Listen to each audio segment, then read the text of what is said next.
李嘉誠喺專訪中第一次談及張子強10幾年前綁架大仔李澤鉅之後，曾經一個人去佢屋企要求贖金。李嘉誠當時仲勸佢要遠走高飛，洗心革面做個好人。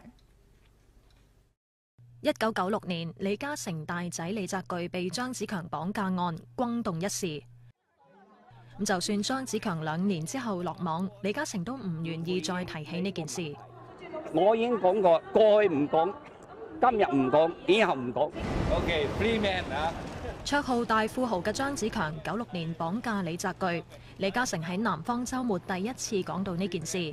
報道話張子強當年單槍匹馬上門，開到口要求贖金20億，李嘉誠當場答應，不過就話現金只係得10億啫，如果要嘅話可以去銀行度攞錢。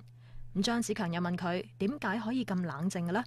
李嘉誠話因為今次自己錯咗啦。自己嘅家族喺香港知名度高，不過一啲防備都冇，要仔細檢討。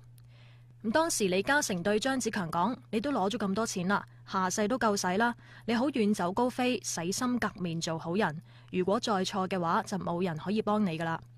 不過張子強之後又再打電話俾李嘉誠，李嘉誠問：點解仲打電話嚟呢？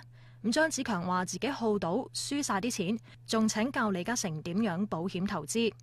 李嘉誠就答佢：我只能夠教你做個好人，你都係遠走高飛啦。如果唔係，下場會好可悲。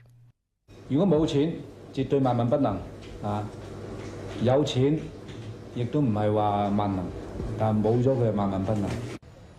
張子強98年喺江門落網之後，被控非法買賣爆炸品、走私武器彈藥同埋綁架罪成，喺廣東被判死刑、槍斃處決，同埋沒收6億幾人民幣財產，終年43歲。無線電視記者鄭思婷報道。